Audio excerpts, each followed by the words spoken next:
마이크 위치를 어디 잡아야 될지 모르겠네. 이렇게 하면 되네. 또 내리면 되네. 예. 잘 들립니까? 예.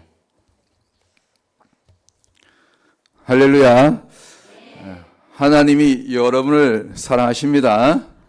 예. 요한일서 4장 5절 말씀이죠. 하나님은 사랑이시라. 죄송합니다. 이거 전화기 껐는데 이거 좀 목사님 죄송해요.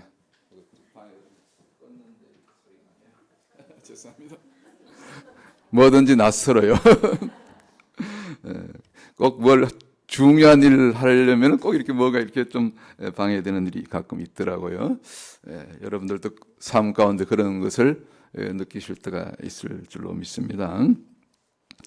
제가 조금 전에 하나님은 여러분을 사랑하신다고 그랬는데, 물론 성경에는 많은 하나님이 저와 여러분을 또 우리 자녀들을 또 교회를 또 때로는 직장과 기업 건강 위에 축복하시고 사랑하시는 증거들이 너무나 많죠.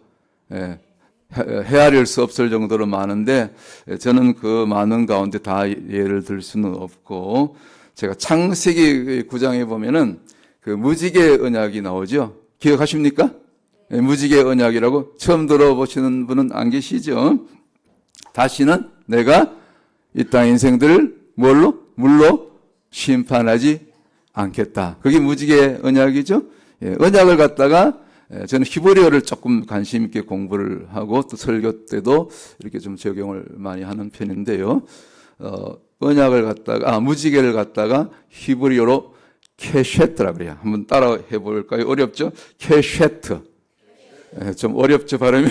뭐 그런 말도 있었던가. 근데 무지개 맞아요. 목사님 맞죠? 한번 찾아보세요. 뜻이 무지개도 있으면서 또 하나 우리가 잘 아는 무지개 모양이 어떤 모양 같아요? 무지개 모양이 이렇게 거꾸로 이렇게 둥글게 무슨 모양 같죠? 활. 아이고, 활 생각 안 나셨어요? 그 케쉐트 뜻이 활도 들어있어. 무지개만 있는 게 아니고 모양이 꼭 그 활 같잖아, 그죠? 그런데 제가 무슨 말씀을 드리려고 하냐면은 이 활의 방향이 좀 이상해. 눈치를 채셨어요? 활의 방향이 어디를 향하고 있더라? 그렇지, 하늘을 향해. 이게 좀 심각한 거야. 이해가 되십니까? 이 눈치가 좀 빨라야 돼. 이걸 갖다가 어떤 이들은 하나님의 자애라 그렇게 말씀하신 분이 계세요. 제가 그 얘기를 듣고 그렇구나, 정말 맞네. 히브리어 케쉐트를 저는 이제 히브리어 그 한자 또 알파벳 22글자를 유대 랍비한테 직접 배운 사람이거든요. 그걸 하나하나 저는 또 풀어본다고요. 어떤 단어가 나오면 뭐 지명이라든가 사람 이름이 나오면 풀어보는데 이 케쉐트가요, 제가 쉽게 풀어드릴게요. 머리 대신 주님이 부르심을 입고, 여기 케쉐트의 첫 번째 글자 코프예요. 코프. 머리 대신 주님이 요 못 박히는 자리 와우까지 내려온 것, 여기 코프거든요. 그러니까 우리말로 풀면 머리 대신 주님이 부르심을 입고, 이 코프. 그 다음에 두 번째 성령으로 나시사. 주님이 무엇으로 오셨어요? 육신으로 오신 거 아니잖아, 그렇죠? 성령으로 오셨잖아. 마리아 몸만 빌린 거죠, 맞죠? 제 말이 틀린 거 아니잖아, 그렇죠? 그래서 이걸 갖다가 히브리어 알파벳 21번째 글자는 쉰이라 그래. 쉰이 들어있어. 마지막, 그리고 성령으로 나시사, 이제 몸만 빌린 거지 말이야. 그 다음에 마지막 십자가에 달리신 사건.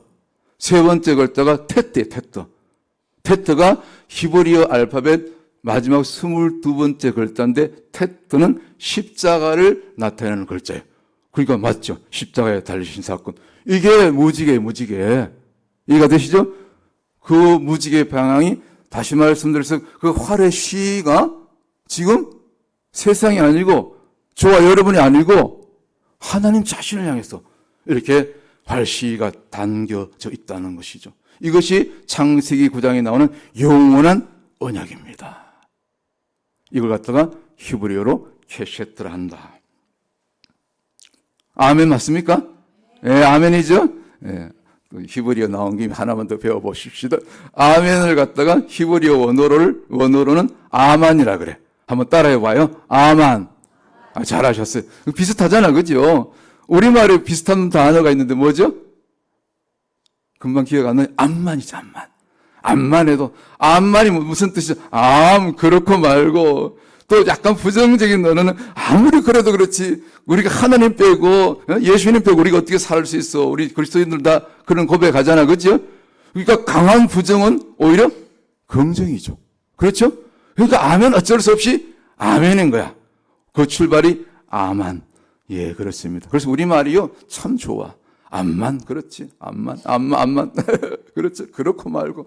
이게 그 고린도후서 몇 장이죠? 1장 20절에 우리가 아멘하여 하나님께 영광 돌린다. 그 말이 거기서 온 거죠? 예. 이렇게 해서 우리가 설교에 좀 서론을 여러분들 좀 긴장을 풀고 일하시고 오셔서 이렇게 좀 이렇게 마음을 이렇게 여시고 그렇게 하기 위해서 말씀을 드렸고요.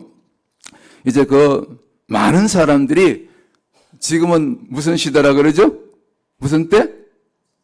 그렇지. 마지막 때. 그렇죠? 마지막 때라고 하지요. 다들 그러죠? 이거는 교회 사람들만 하는 얘기가 아니고 교회 밖에요. 세상 사람들도 눈치는 빨라가지고 다 알아요. 근데 그냥 구체적으로 마지막 때가 뭐지? 정확하게 이 시대의 징조를 보면 마지막 때는 한마디로 뭐 여러 가지 징조들이 많지만은 저는 볼 때 AI 시대. AI로 끝나요. 자, 그래서 마지막 때 이제 환란기가 오고, 뭐 이렇게 역사적 전천년설이니 뭐 그런 게 많은데 그런 거 떠나서 어쨌거나 마지막 때 이 AI가 무엇이 되는지 아세요?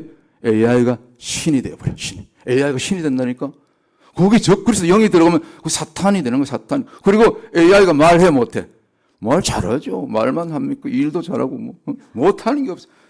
그래서 이것이 다니엘서 12장 4절에 마지막 때에는 무엇이 증가된다? 지식이 증가되고, 그 다음에 왕래가 빨라지고. 그렇잖아요?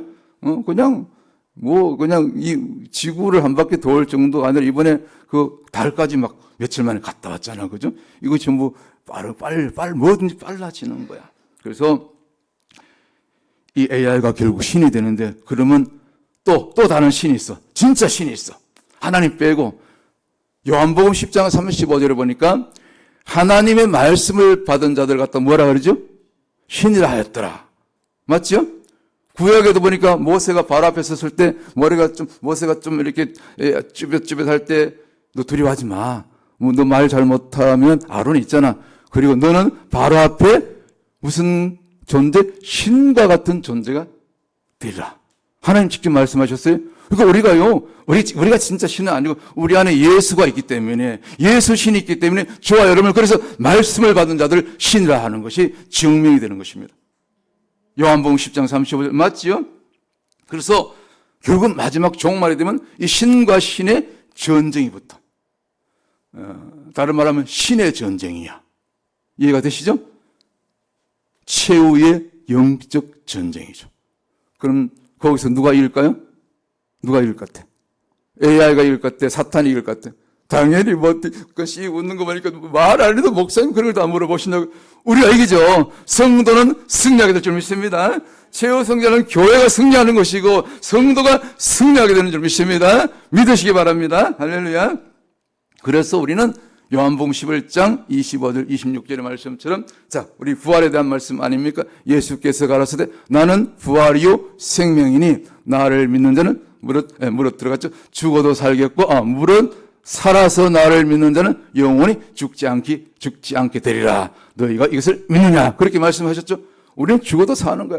설사 환난 때 우리가 숭배하고 목숨을 잃어도 우리는 사는 거야. 영원히. 그렇죠. 이미 우리는 영생 안에 들어간 존재들 아닙니까? 그렇죠? 오늘 죽어도 5분 뒤에 오늘 밤에 어떻게 되더라도 우리는 주님과 함께 영원히 이미 약속된 천국 본향에 우리가 주님 편에 서게 될 줄 믿습니다. 주님과 영원히 함께 하게 되실 줄 믿습니다.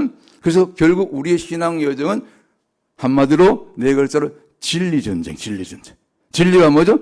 예수님 말씀이죠. 하나님 말씀이죠. 그래서 요한복음 8장 32절에 뭐라 그랬습니까? 진리를 알지니 진리가 너희를 자유케 하리라. 아멘. 이해가 되시죠? 예. 그래서 오늘 설교 제목이 이제 뭐라고 제가 적었습니까? 요단으로 내려가라. 요단을 알아야 돼요. 제가 오늘 요단에 대해서 여러분들이 그동안 생각하고 배워왔던 것, 물론 목사님이 잘 가르치셨지만은 또 새로운 각도로 제가 요단을 여러분들에게 좀 이렇게 설명을 드리고 오늘 말씀을 이렇게 쭉 풀어나가려고 합니다. 이스라엘 광야 여정이 있는데 40년 동안 광야를 걸어가는데 진친 장소가 있어요. 몇 군데 진쳤을 것 같아요? 퀴즈? 민수기 33장에 보면 41번 진쳤고 마지막 여호수아 4장에 가면 마지막 42번째 진친 장소가 혹시 기억하시는 분? 길갈이라 하였더라. 길갈은 애굽의 수치가 굴러갔어. 수치가 옛날에 나이 부끄러운 거 제가 다 물러가고 이게 다 지나간 거예요. 그래서 길갈은 성령을 상징하죠. 그래서 길갈이 42번째 진인데 성경에는 항상 숫자가 나오는데 이걸 갖다가 게마트리아 수비학이라고 그래요. 그래서 이 수비학을 여러분들 조금 관심 있게 이렇게 살펴볼 필요가 있고 이렇게 좀 연구할 필요가 있는데 마태복음 1장 가면 뭐가 나오죠? 족보가 나오죠. 예수님 족보가 아브라함부터 이렇게 쭉 다윗에 이르기까지 또 바벨론 포로 쭉 하면서 돌아와서 마지막 예수님이 날 때까지 몇 대죠? 총 합쳐서 14 도합 42대였더라. 자, 제가 조금 전에 힌트를 드렸어요. 구약의 이스라엘 백성들 출애굽 광야 여정 42진하고 왜 마태복음 1장에 나온 예수님의 족보가 42대 나오죠? 이거 짝이니까. 42대 만에 모든 것이 결판이 나버려. 마지막 이스라엘 광야 여정 42번째 길갈에서 거기서 여호수아가 무엇을 명하냐면 첫 번째 할례를 행하여. 지금 여리고 전쟁을 앞두고 할례를 하면 어떻게 됩니까? 힘을 못 쓰는데 그런데도 할례를 하고 그동안에 지키지 못했던 두 번째 유월절을 피를 바르는 거야. 그랬더니 여리고성이 그냥 아무것도 없이 그냥 7바퀴 돌고 마지막 함성 한 번 질렀더니 그냥 바로 무너졌더라. 그것도 안에서부터. 이것이 여호와의 전쟁 방법입니다. 그렇죠? 그래서 이 42가 굉장히 중요해요. 42는 예수님의 족보, 예수님을 낳는 수고 마지막 여리고성을 가나안 입성을 여는 문이 되는 숫자가 42이다. 그래서 구약 광야여정 42 지나고 마지막 그 다음에 신약의 마태복음 1장에 그런 족보 42대 만에 예수님이 오시게 되는 것이죠. 이해가 되시죠? 그래서 그때 보면 14가 나오는데 그것이 이제 14는 무슨 숫자? 제가 아까 그 수비학에 대해서 말씀을 드렸는데 다윗의 숫자 값이에요. 다윗의 이름이 달렛, 와우, 달렛. 세 글자인데 달렛이 숫자 값이 6이에요. 그 다음에 4. 그 다음에 와우는 6이죠. 또 달렛이 한 번 더 오죠. 그러니까 4, 6, 4니까 14 나오죠. 여기 다윗의 숫자. 마태가 일부러 그 14에 깨어 맞춰가지고 예수님이 다윗의 자손으로 오시는 것을 다윗의 후손으로 오시도록 그렇게 딱 짜 맞춘 거야. 그 대수를 한번 세어본 사람이 있어요? 한번 손 한번 들어보셔. 진짜 40이 아니에요. 41번인데 다윗을 거기다 한 번 더 집어넣었어. 왜? 다윗을 강조하기 위해서. 왜? 예수님은 다윗 곧 왕통으로 왕으로 오신 거야. 사실은 만왕의 왕, 만주의 주로 오신 분이 예수 그리스도니까 그래서 다윗의 계보로 14, 42대 맞춰서 그렇게 오게 하셨더라. 이것이 성경의 수비학의 신비고요. 제가 보너스로 그런 걸 좀 말씀을 드렸고, 자, 그래서 다시 하나님이 세상 가운데서 저와 여러분을 불러내신 이유가 뭘까? 첫 번째, 출애굽기 3장 12절에 너희가 이 산에서 누구를? 나를 섬기리라. 그 첫 번째는 예배가 목적이에요. 오늘 헌신 예배, 또 주일 예배, 또 새벽 예배, 이게 또 소그룹 모임, 예배가 많잖아, 그죠? 우리 한국교회는 또 유별나잖아, 그죠? 그게 좋은 거야, 사실은, 그죠? 세계교회가 못 따라와. 그래서 한국교회가 미국교회 다음으로 세계 선교 2위 아닙니까, 그죠? 하나님 쓰시는 거예요, 마지막 때. 그래서,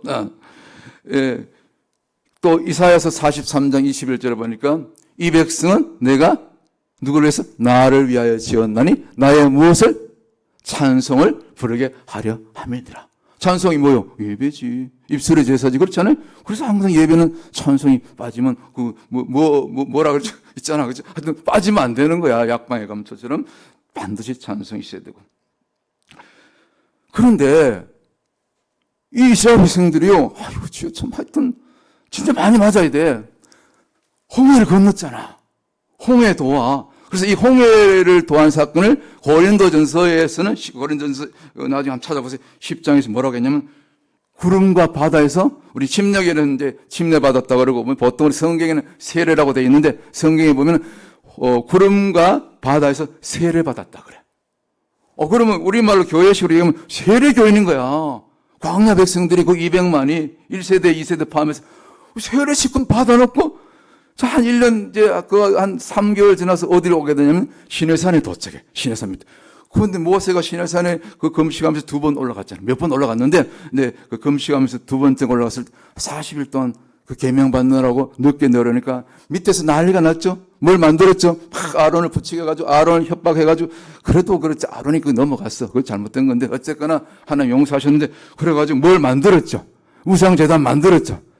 그러니까 세례 받았다고 저와 여러분 큰 소리 칠 거 있다 없다? 없다 그렇죠. 이런 것이 우리가 성경을 통해서 우리가 깨달아야 될 그런 교훈의 하나라고 볼 수가 있는 거죠. 그래서 고린도전서 10장에 보면 이스라엘 백성들이 크게 4가지로 범죄했다 그래. 물론 아론의 금송아지 제단 이제 우상 숭배죠. 2번째 그들이 시시때때로 기회만 있으면 뭐라? 그 모압 족속 여인들하고 또 이렇게 음행하죠. 간음. 또 3번째 뭐 있더라? 뭐 하여튼 틈만 나면 뭐 물이 또 떨어지고 뭐 만나가 또 이게 또 시큰 맨날 만나면 먹으니까 또 이게 그래. 그러니까 이거 만나 말고 뭐 고기 애굽에 고기 없냐 이렇게 뭘 투덜투덜하죠. 어떻게 광야에서 식탁을 내라 그러면서 막 하나님을 뭐 했더라? 시험했더라. 3번째 시험. 마지막 가장 이스라엘 백성들이 가장 입술로 죄를 많이 지은 죄가 뭔지 아시죠? 뭔지 아시죠? 원망했더라. 4가지. 그래서 4가지 반역으로 인해서 이 출애굽 이제 딱 행진을 할 때 보면은 진영별로 지파별로 그 진을 이렇게 출발하게 앞서서 군대 개수하죠. 그걸 갖다가 1차 군대 개수라고 하는데 그때 총 개수된 장정의 수가 20세 이상으로 몇 명? 싸움에 나갈 만한 자들의 숫자가 참고로 60만 3,550명이었더라. 성경에 있다니까.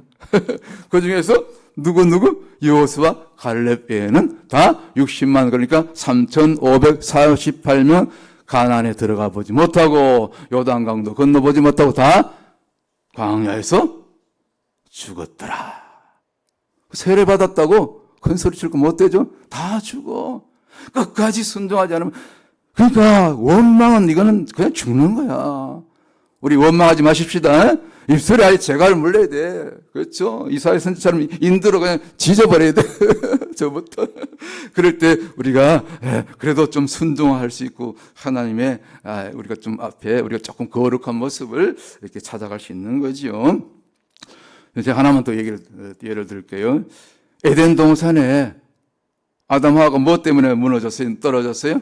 그놈의 선악과 때문에 그렇죠? 그래서 여러분 저는 그 히브리어를 좋아하는데 이 선악과 이제 나무죠. 선악 나무인데 나무를 갖다가 히브리어로 뭐라고 하냐면 에츠라 그래. 한번 따라해봐요. 따라해봐요. 에츠. 에치 말고 에츠. 에츠가 나무인데 우리말하고요 히브리하고 진짜 이 비슷한 게 수천 단어야. 여러분 역사의 뿌리를 몰라서 그렇지 우리하고 이스라엘하고 사실은 조상이 이 피가 비슷해. 그런 게 있어요. 있다면 있는 거야. 개인적으로 물어봐. 그런 궁금한 거 있으면 나는 성경만 연구해가지고 30년 동안 하여튼 뭐 이상한 거 이렇게 막 찾아다니고 시내산에도 직접 가봐야 되고 저기 이집트에 있는 시내산 말고 사우디에 있는 진짜 시내산도 4년 전에 갔다 왔다니까. 다 눈으로 보고 발로 밟아보고 거기서 엎드려 눈물 콧물 흘리면서 애통하면서 기도 해보고 통곡하고 막 그럴 때 막 이렇게 역사가 나타나는 거예요. 저부터. 그래서 이 에처가 아차브에서 왔는데 이 근심 슬픔 선악과 따먹으면 그때부터 뭐가 와? 저주가 오니까 근심 슬픔이 오고 결국은 에덴 동산에서 쫓겨나고 뭐 근심 슬픔 정도가 아니죠. 쫓겨난다니까 추방당한다니까 그리고 사망이 와버리잖아. 그죠? 그러니까 에덴 동산 쳐다보면 돼 안 돼? 쳐다봐서도 안 되고 먹어서도 안 되고 그렇죠? 우리말에 뭐 있어요? 아차 뭐 이렇게 하다 아차잖아. 뭐 잘못되면 그죠? 순간적으로 그게 아차하고 애차하고 뭐가 비슷하죠? 사촌이잖아. 그죠? 어때니까 아이고 주여 제 말을 안 믿으시려고 그러는데 한국말하고 그 이스라엘 히브리하고 원래 같았어 뿌리가. 그 참네. 바벨탑 이전에 유일하게 동방으로 옮겨간 민족이 있다니까. 창세기 10장 25절 30절에 나중에 집에 가서 찾아보세요. 바벨탑 이전에 바벨탑 참여하지 않고, 그러니까 바벨탑 언어가 다 이게 혼잡됐는데 유일하게 끝까지 남아있는 언어가 하나 있는데 그것이 에덴의 언어. 저는 그렇게 주장하는 거예요. 학자들은 뭐 그렇게 주장하지 않는데 에덴의 언어고 그것이 히브리어고, 또 우리말은 히브리어와 굉장히 유사하고 수천 단어, 발음 뜻과 비슷한 것이 굉장히 많습니다. 제가 그냥 제가 하는 얘기 아니고 옛날에 그 BC 한 1000년경 대동강의 고조선의 수도였잖아요. 대동강이 거기 옛날 아주 그 큰 기와집 좋은 거 있잖아. 기와집 끝에 보면 그 와당이라고 꽃무늬 새기고 그런 게 있어. 그것이 발견됐는데 거기 전부 글자가 히브리어 글자예요. 고대 히브리어 글자. 성도가 모여서 기도하면 하나님 나라가 임하고, 잠언을 잘 이게 적용하는 그런 사사가 나라를 잘 다스리고 그런 글귀가 있다니까. 한번 찾아보세요. 자, 그 정도 하고. 문제는 뭐야? 다시 본론으로 하고. 문제는 이스라엘도 아니고 오늘 한국도 아니고 저 유럽도 아니고, 문제는 사실 내 안에 있다. 오늘 우리 안에 있다. 그죠? 맞죠? 마태복음 13장에 뭐가 나와? 씨 뿌리는 비유 나오죠? 씨 뿌리는 비유. 맞죠? 그거 보면 밭이 4가지 나오잖아요. 시간이 없어서 다 설명 못하고. 그래서 우리는 다 착각해. 여기 앉아있는 우리 권사님, 지사님들, 우리, 전부 나는 옥토라고 이렇게 생각하고 있지. 맞죠? 옥토라고 믿고 있죠? 착각하시면 안 돼. 옥토도 옥토 나라면 되지. 아니, 저 옥토라고 뭐 끝까지 잘 된다는 법이 어디 있어. 끝에 가봐야 하는 거야. 맞죠? 아니, 생각을 해봐. 물론 옥토에서 진짜 옥토가 어떠면 열매 맺지, 좋은 열매 맺는데, 그게 자기는 옥토라고 생각했는데, 옥토가 아닐 수가 있다니까. 길가일 수 있고, 돌밭일 수 있고, 등굴일 수 있고, 착각하시면 안 돼요, 저부터. 옥토라고 생각해도 옥토를 가을에 열매를 맺든지 추수할 때까지 잘 갖고 와야 돼. 이해가 되시죠? 말씀과 기도밖에 없어. 그렇죠? 성령이 그렇게 우리를 이끌어 가실 때만이 우리가 진짜 옥토가 되는 줄 믿습니다. 우리 하나님 성교회는 누가 뭐래도 다 우리 목사님부터 사모님부터 우리 모든 성도님들이 특별히 오늘 여성교회 회원들 다 100% 끝까지 최후 승리할 때까지 옥토로 살다가 가십시다. 할렐루야. 제가 아까 사우디 갔다 왔다 그랬죠? 사우디 북부. 4년 전에 이 갈라디아서 4장 25절에 보면 그 사우디에 있는, 아라비아에 있는 하갈이라는 말이 나와. 하갈이 물론 아브라함의 종이기도 하지만은 지금 사우디 지명으로 마운트 오브 사이나이, 신의 산을 갖다가 사우디 말로 중동 말로 하갈이라 그래. 그러니까 아라비아 곧 사우디에 있는 아라비아 신의 산. 그러니까 성경이 증거하죠. 하갈이 그까지 갔는지 안 갔는지는 몰라. 좀 멀리 가긴 갔는데 어쨌거나 그래서 거길 가봤더니요. 3,500년 동안 이스라엘 출애굽 모세가 여호수아가 인도했던 그 광야의 200만의 흔적들이 그대로 있었더라 없었더라? 그대로 남겨져 있었더라. 하나님이 한 10여 년 전까지 그 사우디 군인들이 다 지켰는데 이제 한 10여 년 전부터 그것이 딱 개방이 돼가지고 다 오픈이 됐어. 이제 누구라도 마음만 먹으면 저처럼 이렇게 돈키호테처럼 호기심 많은 이런 인간들은 제일 먼저 쫓아가야 돼. 여기 뉴욕 가운데 목사님도 못 가보셨죠? 목사님들 중에 그 사우디 진짜 시내산, 이집트에 있는 그 시나이 반도에 있는 그 시내산은 저도 가봤어요. 제가 어떤 인간인데 33살 때 갔다 왔다니까. 전부 가짜야. 하나도 없어. 진짜 시내산은 성경대로 여기 아라비아 사우디 북부 정확하게는 타북 지역에서 2시간 올라가면 거기 미디안 말이 나오고 거기 뭡니까 모세장인 이돌의 이돌의 무덤, 집터에서 무덤하고 불과 10m밖에 안 돼. 그러니까 삶과 죽음이 가깝더라고. 직접 다 가봤어. 이 바위산 굴을 파가지고 굴 속에서 이 흙바닥에서 살았어. 우리는 좋은 침대, 카펫도 막 여름엔 또 시원 에어컨, 겨울에 히팅 얼마나 편해. 근데 그때 말이죠. 이드로뿐만 아니라 모세 역시 그 처가살이 40년 동안 그 옆에 또 집이 한 칸 더 있더라고. 그 모세 집 같아. 그 집보라고 그러죠. 동생들 딴 데 보내버리고 거기서 같이 이드로 모시고 살았던 것 같은데 그 똑같아 전부. 그 무덤이 거기 있고 말이죠. 그래서 거기서 참 하나님의 임재를 3,500년이 지났지만 그 임재가 너무 강해가지고 거기서 제가 깨어진 거예요. 그러니까 돌아와가지고 뭐 할 얘기가 될런지 안 될런지 모르지만 우리 과거 우린 유혹 온유한계를 다 흩어버렸어. 다 흩어버렸어. 말씀대로 진짜 예수님 제자처럼 살아낼 사람들만 내가 3개월 시간을 드릴 테니까 정리하라고 결단하라 했더니 3개월이 지났는데요. 목사님 어떻게 말씀대로 살아낼 수 있습니까? 전부 고백이 같아. 그리고 다 흩어지고 딱 2사람 남았는데 2분이 지금은 그분들도 다 각자 뿔뿔이 이제 자기 교회 찾아갔는데 광야에서 2년 3년 엄청난 훈련을 받고 지금은 전도자들로 광야에서 오늘 본문 읽었던 그 침례 요한처럼 외치는 자들로 그렇게 전도자들로 그렇게 세워진 줄 믿습니다. 이제 시간이 많이 갔기 때문에 우리 요단강에 대해서 조금 제가 정리하고 마치겠습니다. 오늘 보니까 요단강에 많은 무리들이요. 무리들이 뭘 하러 왔죠? 뭘 받으러 왔죠? 세례 혹은 침례죠. 우리 침례교에서 침례도 받으러 왔는데 무슨 침례? 그 침례에 무슨 침례 있었잖아. 죄를 자복하는 침례. 여기까지 좋아. 죄를 자복하는 것 다른 말로 회개가 거기 들어가 있죠. 근데 실컷 죄를 자복하고 회개의 그런 침례를 받았는데 끝에 가서 보자 이거예요. 끝에 갔더니 끝까지 그 중에 수많은 무리들이 제가 볼 때는 수천 명의 세례를 그 침례를 받았을 것 같은데 요한한테 끝에 가서 몇 명이나 남아있죠? 몇 명이나 남은 것 같아. 내가 볼 때는 거의 없어. 그 중에 일부 예수님께로 제자로 옮겨간 사람이 있죠. 요한에게 있다가 그 누굽니까? 베드로하고 또 있죠. 그 형제 안드레. 그 외에는 별로 이름이 없어. 예수님의 제자들도 마찬가지예요. 12명 가운데 가룟 유다는 뭐 배신한 건 이미 알고 나머지 11명도 예수님이 십자가에 달릴 때 다 예수님을 부인하고 도망갔더라. 도망갔죠, 맞죠? 그리고 나중에 오순절 사도행전 2장에 그때 성령이 임한 다음에 오순절 성령, 불같은 성령, 바람 같은 성령 임한 다음부터 성령을 제대로 받은 다음부터 그때는 전부 사도 요한 빼고 전부 순교자로 주와 복음에서 그렇게 헌신하다 주께로 가신 줄 믿습니다. 맞죠? 사실 요한도 순교자예요. 이미 그 기름가마 속에도 들어갔고 독배도 마셨는데 하나님이 살려주셨어. 왜? 요한계시록을 기록해야 되니까. 그렇죠? 특별한 사명이 있어서 요한이 그렇게 95세 정도까지 사는 거지. 사실은 순교자예요. 사실은. 그 순교의 잔을 다 마신 거죠. 네, 그런 거예요. 그래서 우리가 끝까지 가야 돼. 끝까지.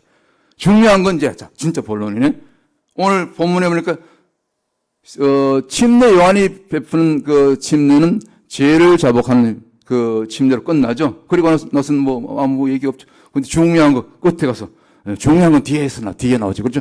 예수님은 하나님의 아들이신데 예수님이 침례를 받으러 왔어. 근데 예수님이 침례를 받을 때 어떤 일이 일어나죠? 첫 번째, 하늘이 열리고, 하늘을 히브리어로 하샤마이라면 하샤마임, 이 4차원, 3차원에서 4차원으로 하늘, 그 삼청천이라고 했죠. 그 영계가 열리는 거예요. 우리가 제대로 성령 받으면 영계가 열립니다. 그 두 번째, 비둘기 같은 성령이 오는데 비둘기 같은 성령이 오죠. 비둘기를 갖다가 히브리어로 요나래요. 요나. 그 구약에 보면 요나 나오죠. 그 다음에 노아 방주 때 그 물이 가면나 안 가면나 노아가 알기 위해서 까마귀 다음에 내보낸 그 친구 있죠. 거기 비둘기잖아. 첫 번째 그 노아 때 비둘기는 참 사명을 잘 감당했죠. 두 번 그죠? 근데 요나가 문제예요. 자, 한번 따라해 봅시다. 요놈아나. 처음 들어보시나? 요놈은 나가 문제라니까. 자, 좀 머리 한 대씩 지어봐가. 요놈은 나가 문제야. 안 때리는 분들 뭐 문제가 없나 봐. 할렐루야. 요놈은 나가 문제. 별명을 제가 지었어. 그래서 요나가 결국은 불순종하다 어디 속에 들어갔어? 물고기 뱃속에 들어갔다. 3일 만에 하나님께서 살려주셔가지고 결국은 니네웨 가서 뭘 외쳤더라? 회개를 외쳤더니 니네웨 왕으로부터 모든 신하 그리고 심지어 짐승들에게 이르기까지 베옷을 뒤집어 쓰고 죄를 묻히고 회개했더니 150년 동안 이제 심판을 조금 미뤄진 거죠. 나중에 심판 받습니다. 또 타락하니까. 자, 어쨌거나 그래서 이 요나의 비둘기 성령은 이 메신저의 사명인 거예요. 메신저잖아. 요나도 결국은 회개하고 메신저 역할을 했잖아요. 그죠? 회개를 외쳤죠. 우리가 거리에 나가서 주로 선포하는 것이 첫 번째로 예수님처럼 침례 요한처럼 회개하라 천국이 가까웠느니라. 제가 맨날 그거 외치는 거예요, 지금 4년째. 그리고 와서 또 복음 외치고 한국말, 영어로 뭐 다 하는 거죠. 빨간불 시로 이렇게 섰을 때 제가 복음 외치는 거 보시는 분 가끔 보죠, 지나다니면서. 그러면 하루에 제가 2시간 전담 수백 명이 무조건 들어야 되는 거예요, 복음. 전도지는 좀 약하죠. 자, 어쨌거나. 그래서 세 번째는 이제 하늘로부터 무슨 음성이 내려오죠. 그걸 갖다 히브리어로 콜은 부르심. 예. 그러면서 이는 내 사랑하는 아들이요 내 기뻐하는 자라 일컬음을 받게 될 것이요. 오늘 주님이 들은 음성, 곧 오늘 여성교회뿐만 아니라 우리 마하나임 성교 온 성도들 우리 자녀들까지 내가 이는 내 기뻐하는 하나님의 영적인 아들이죠. 아들이요 기뻐하는 자라 일컬음을 받게 되리라. 이 음성을 들으셔야 될 줄 믿습니다. 음성 들어야 되는 거예요. 우리가 성령 음성을 들어야 되는 겁니다. 거기까지 가야 돼요. 이게 성령 침례, 성령 세례인 거예요. 오늘 요단으로 내려가라는 의미는, 자, 요단은 히브리어로 야라드라고 그래요. 한번 따라해 보면 야라드가 뜻이 내려가다, 말 그대로 내려가다라는 뜻인데, 어디서부터 내려오죠? 이게 지형적으로 잘 맞아요. 헐몬산 이슬이 그 겨울에 쌓인 눈이 녹고 스며들어서 그것이 흘러가지고 계곡을 이루고 결국 갈릴리 호수를 거쳐서 계속해서 내려가죠. 계속해서 내려가서 마지막 어디까지 내려가게 되죠? 마지막 사해까지. 사해 가면 안 죽어.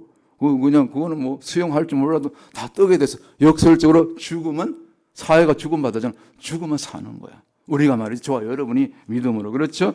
그래서 이 요단은 내려가다라는 뜻이 있어요. 이게 무슨 얘기냐면 우리가요, 제대로 주의를 하려면은 예배가 예배 이전에 우리 여성계 헌신 예배 이전에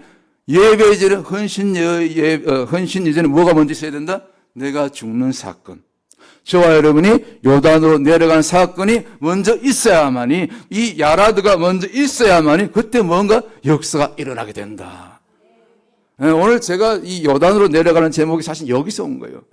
제가 이게 설교를 이제 강의 설교를 히브리 원어로 이렇게 준비하다 제가 먼저 은혜 받은 걸 가지고 지금 몇 달 전에 이제 연락을 받고 이거 한번 같이 나눠야 되겠다. 우리 같이 오늘 특별히 오늘 헌신 예배만큼 우리가 요단으로 내려가야 되겠다. 그런 그 마음에 그런 감동이 있어서 이렇게 요단으로 내려가라는 그런 제목을 정한 줄 믿습니다. 준비한 건 많은데 좀 마무리해야 될 것 같아요. 그렇죠? 시간이 많이 지난 것 같아서. 그래서 우리 요단강에서 대표적으로 일어났던 세 가지 사건이 있죠?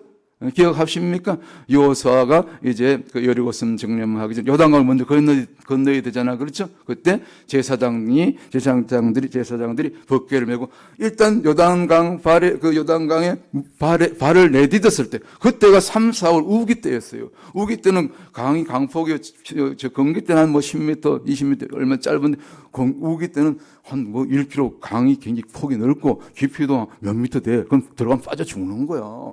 어떻게 들어가? 근데 믿음으로 발을 내딛었더니 요단강이 그때 쫙 갈라지면서 200만이 다 건널 때까지 제사장들이 발이 거기 딱 가운데 딱 서 있으니까 법궤를 어깨 메고 다 통과했잖아. 그죠? 이게 요단강에서 일어난 기적이에요. 그러니까 내려간 게 맞아, 안 맞아? 일단 발을 내딛어야 되는 거예요. 일단 그냥 죽으면 죽고 어차피 한 번 죽지 두 번 죽 내려가지고 믿음으로 결단하고 발을 내디디면 요단강은 어떻게 된다? 갈라지게 되어 있다. 아멘. 두 번째 또 열왕기하 2장 엘리사가 그 서성 엘리야의 영감 받을 때 하여튼 엄청 모멸을 당했어. 너 따라오지 말라고. 나 지금 하늘로 가는데. 근데 엘리사가 끝까지 따라가죠. 4번 쫓아. 4번 그렇게 막 이렇게 박대를 당하면서 끝까지 우리가 믿음을 취할 때 엘리사 같은 그런 끈기가 있어야 돼. 첫 번째 길갈에서 출발하죠. 길갈에 출발해가지고 베델을 거쳐서 계속 뺑뺑 잡아 돌려. 엘리야가 진짜 굉장히 고약해 성질이, 그죠? 제자를 그렇게 골탕을 먹인 다음에 제가 생각할 때 그래. 그냥 우리가 은사 받고 능력 받는 거 그냥 안 된다니까. 몸부림을 쳐야 돼요. 하도 안 돼가지고 지금 제2의 개척인데 월요일에 이거 사역 내놓고 그냥 아침부터 9시부터 가가지고 자랑이 아주 오후 4시까지 그냥 7시간 주여자 기도해. 그래도 될까 말 거야. 얼마나 힘든지 몰라. 허리 아프고 다리 아프고 하여튼 중간에 잡생각도 들고 하여튼 그래도 버텨내는 거. 그때 뭔가 역사가 일어나게 될 줄 믿습니다. 어쨌거나 그래서 베델 거쳐서 여리고 거쳐서 마지막 길갈, 또 길갈 나오잖아. 길갈에서 비로소 이제 길갈이 아니라 요단강, 여리고 그다음에 요단강에서 비로소 엘리야로부터 갑질의 영감을 받게 되죠. 그때 엘리야가 이 겉옷을 치니까 요단강이 쫙 갈라지면서 통과하게 되죠. 결국 요단강을 건너야만이 뭐가 역사가 일어나는 거야. 요단강을 건너야만이 그 다음에 뭐다? 여리고성이 함락되게 되어 있다. 마지막 열왕기하 5장에 보면 그 아람 장군 누구죠? 군대 장관 나아만이 문둥병이 걸려서 결국 어디서 해결받아? 요단강에서 해결받잖아. 처음에는 아이고 그 엘리사 자기 직접 안 하고 또 종으로 보내가지고 굉장히 무시당하가지고 그래서 기분이 나빠가지고 야 이거 우리 다마스커스 시리아에 좋은 강이 얼마나 많은데 이게 조그만 볼품없는 요단강에다 나를 집어넣으려고 그래. 에이 그러면서 막 돌아가려고 그랬지. 그래도 주인님 그래도 한번 말씀들 해보십시다. 그래서 그때 순종하고 7분 몸을 담갔더니 문둥병이 깨끗하게 나았더라. 이것이 요단강의 역사인 줄 믿습니다. 이것이 요단의 진정한 의미인 줄 믿습니다. 그래서 제가 준비한 건 많은데 이제 또 다음 언젠가 기회가 되면 뭐 기회 올지 모르지만 또 전하기로 하고 이제 마무리를 하도록 하겠습니다. 오늘 결론. 오늘 마하나임 여성교회의 역할은 무엇인가? 헌신 예배니까 결국은 우선은 교회 이름처럼 여러분들은 마하나임 창세기 32장 2절에 있는 말씀처럼 하나님의 군대가 되어야 된다. 맞죠? 좀 쉽게 말하면 하나님의 여전사가 되어야 되는 거예요. 교회의 꽃은 미안해 우리 남자 성도님도 안 주십시오. 교회의 꽃은 뭐니 해도 여성교회라고 봐요. 저는 여성교회가 잘 되면 그냥 교회가 꽃이 피고 화기애애하고 잘 되죠. 목사님 그렇죠? 다 구석구석 그 첫 번째 교회 구석구석 살피는 일이 교회 살림살이를 여성교회가 담당하는 거예요. 결국 또 성도들도 돌아보고 뭐 음식뿐만 아니라 다 이런 것이 이제 한마디로 하면 이 교회의 소프트웨어 기능을 여성교회에서 하고 그럼 남성교회는 뭐예요? 남성교회는 이제 굵직굵직한 여성교회가 못하는 그런 하드웨어적인 거 그렇지 맞죠? 교회가 무슨 고장이나 문제가 지금 남자들이 나서 해결하지. 그래서 이렇게 조화를 이루고 합력해서 선을 이루면서 목사님을 또 중심으로 가는 거예요. 이게 진짜 교회입니다. 아름다운 교회가 될 줄 믿습니다. 마지막 더 중요한 정말 중요한 본질은 여성교회가 말 그대로 왜 성교라는 이름을 붙였습니까? 선교하라고. 곧 영혼 구원이 여러분의 오늘 헌신 예배의 사실은 목적이 되어야 되고 결단이 되어야 되고 새로운 출발점이 되어야 되는 줄 믿습니다. 제가 이거 전하려고 지금 요단강까지 내려갔다 올라온 거지요. 할렐루야. 이제 올라왔으니까 이제 이제 승리할 일밖에 없어. 그냥 나가는 일밖에 없어. 결국 전도 선교하는 게 여성교의 본질적인 목적입니다. 물론 가정의 자녀들을 무릎으로 잘 양육하는 건 그게 기본이고 교회를 잘 돌아보고 그러면서 정말 중요한 것은 나가서 저처럼 거리에서 전도하고 또 때로는 기회가 있을 때마다 목사님 따라서 이제 뭐 선교지도 가잖아. 그런 단기 선교팀 꾸려서 갈 때 빠지지 말고 그때는 뭐 만사 젖혀놓고 선교지 가는 겁니다. 그게 여성교회 할 일이지. 아멘. 맞죠? 그렇게 하시겠어요? 마시겠어요? 하겠다. 그렇게 하겠다. 그래서 다 하신다. 그래서 목사님 다 약속해서 그렇게 하겠다. 그래서 다음에 여기 참석한 분들 다 끌고 가야 돼. 내 얼굴 찍어놔요. 주여. 여기 안 오신 분들은 할 수 없고. 자, 그래서. 그 제가요, 내가 그래서 선교지를 꽤 다녔어. 근데 다녔는데 보니까 내가 하나 딱, 관찰한 게 아닌데, 진짜요, 선교는 남자들은 나도 잘 못, 진짜 여집사님들이, 여권사님들, 우리 여성도님들이 선교를 제일 잘해. 진짜는 가보라니까. 그래가지고 나가면 막 역사 일어나 손만 대면 병자가 나고 뭐 희한한 일들이 일어나요. 그 여성도들이 그렇게 선교를 잘해. 그래서 내가 붙인 별명이 여성교 회원들은 나가기만 하면 된다. 다시 말씀드려서 자 따라해. 선교 체질이다. 따라해. 그러니까 선교 체질이다. 아멘. 따라했으니까 이제 나가시면 됩니다. 할렐루야. 네, 여기까지. 그래서 참고로 저는 이제 원래 나이가 이래 봬도요. 몇 살 돼 보여? 주여. 65세라니까 그리 안 보이죠. 그래서 이제 한 5년 정도 뉴욕에서 거리 정도 시큰하고 제가 한 70세 되면 이제 사도 바울처럼 세계를 다니면서 순회 선교, 순회 전도 하면서 죽는 날까지 저는 스스로에게 선포해서 전도에는 은퇴가 없다. 선교에는 은퇴가 없다. 그러므로 죽는 날까지, 특별히 우리 마하나임 여성교회는 이름을 잘 지어놨다. 여호와의 군대요, 하나님 군대인데 어딜 도망가? 싸우러 가야지. 그렇죠? 여전사들인데 우리 죽는 날까지 은퇴는 없다. 실컷 교회 봉사하고 그거는 기본이고, 나가서 때를 얻든지 못 얻든지 따라 전도하고 선교하다가 죽는 날까지 그렇게 하다가 우리 주님 앞에 가십시다. 할렐루야. 주님 영광 받아주십시오. 우리 기도가 마치겠습니다. 하나님 아버지, 오늘 마하나임 여선교회 수요 헌신 예배 가운데 부족한 종이 요단으로 내려가는 제목으로 말씀을 전 것입니다. 그렇습니다. 우리 여성교회에게 주어진 본질적인 사명은 교회를 섬기고 자녀를 돌보고 봉사하는 일도 중요하지만 가장 중요한 것은 나가서 때를 얻든지 못 얻든지 오늘 결론적으로 내린 말씀처럼 나가서 전하고 선교하다가 이렇게 남은 여생 주님 앞에 잘하였도다 착하고 충성된 나의 여종들아, 나의 성도들아, 이렇게 칭찬을 다 들을 수 있는 우리 뉴욕 마하나임께 온 교우들 될 수 있도록 이 시간에 두 손들어 축복하여 주시옵소서. 예수님 이름으로 간절히 기도합니다. 아멘.